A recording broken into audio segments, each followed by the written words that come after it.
America ne Israeli gakyatula bufofofo mu ddwaniro wali e Tehran ekibuga kya Iran ekikulu oluvannyuma lw'okukizuula nti gakyalina busobozi kuwangula lutalo luno nga gasinziira waggulu era bwe balemerayo tewali ngeri yonna gye bagenda kuvuunikamu gavumenti ya Iran nga bwe babadde bateekateeka.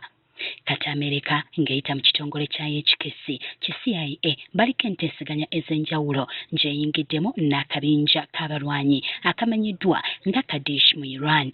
Akabinja kano kalina abasajja abali mu mitwalo abali mu bitundu by'eggwanga lya Iran eby'enjawulo naddala ku nsalo eya Iran ne Iraq.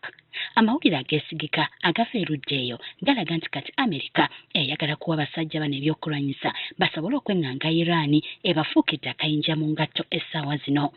Singa bano bakkiriza okolagana ne America awo kiba kitegeeza ate olutalo luba lukyuse. Bw'atunuulira ebyafaayo by'olutalo kizibu okuggyako gavumenti yonna n'egwa ng'olwanira waggulu oba mu bwengula okuleka okwonoona ebintu ng'ebizimbe tewali kyamaanyi ky'oba oyinza kukola naddala ku bantu abali mu ofiisi oba mu ntebe. Kati olw'ensonga eyo America kwe kusalawo okuteeseganya ne bali abavubuka aba Kurdish kuba teyagala kuleetayo gye lyayo.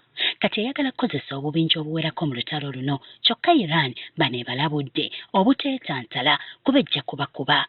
خيارنا أن نواجههم إلى درجة الاستماتة إلى أبعد الحدود. Bino byonna nga bikyagenda mu maaso bw'obwengula bwa Iran bukyali buggale oluvannyuma lwa America ne Israeli okubwetooloola wadde nga waliwo ebifo ebimu ennyonyi mwe zitandise okutambula. Big thanks to Lufthansa and the volunteers. Good job.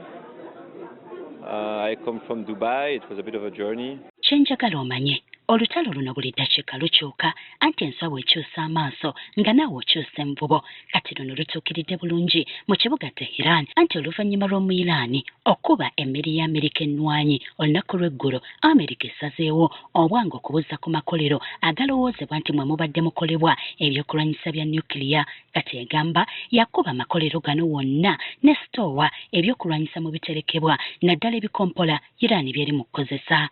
Bwe buwungeredde olwaleero nga waliwo amawanga agatandise okulaga oludda kwe bagwa mu lutalo luno nga Bufalansa etegeezezza nga bw'eri ku ludda lwa Amerika okusobola okukuuma abantu baayo abali eyo ssaako n'okwongera amaanyi eri banywanyi baayo. Ne UK oba Bungereza nayo yalaze dda nga bw'ewagira Amerika ne Isirayiri. Kati nsaba otegeera ebintu bino. America mu kiseera kino oyinza okugamba yeekulembera omukago gwa NATO oluvannyuma lw'endagaano eyakolebwa mu mwaka gwa 1949 n'ekigendererwa ekyokunyweza ebyokwerinda eby'amawanga 32 nga ku gano 30 gali ku lukalu lwa Bulaaya so nga amalala 2 gali mu North America ne Canada. Amawanga gano kigavunaanyizibwako okulwanirako gannaabwe singa gaba galumbiddwa. America bw'ebadde ng'egenda mu lutalo lwonna NATO egiwerekerako kyokka ku mulundi guno tekyabaddewo olw'ensonga ez'enjawulo. Wabula wadde eno teri mu lutalo luno butereevu emabega eyo gyeri y'ensonga lwaki kati olaba amawanga nga Bufalansa gatandise okuvaayo eno okuweereza emmeri yayo ennwanyi eriko buli kimu ekyetaagisa mu lutalo yeekwasizza mbwewa bukuumi banywanyi baayo abali mu lutalo luno. Kyokka njagala ojjukire nti munne wa Bufalansa asooka mu kyonde ekyo ye Amerika. Kino kitegeeza nti Bufalansa ezze kuyambako Amerika okutuukiriza ebigendererwa byayo.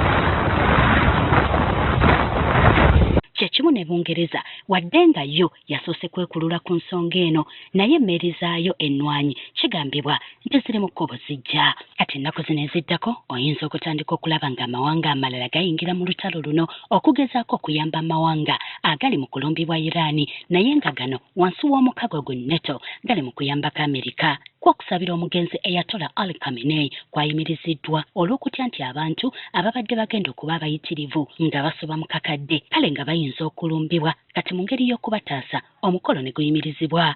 Oyinza okwebuuza omuntu omusiraamu atuuka atya olunaku olwaleero nga tannaziikibwa kakati okusinziira ku bulombolombo mu ggwanga eryo ono tayinza kuziikibwa okuggyako nga bafunye omusika n'atuuzibwa nga Ayatollah. Kino nga tekinnabaawo bano bakyagoberera ebiragiro byonna omugenzi byazaawa mpaka bw'aliziikibwa. Jeslinda Kibule agafeeyo ku Spark TV.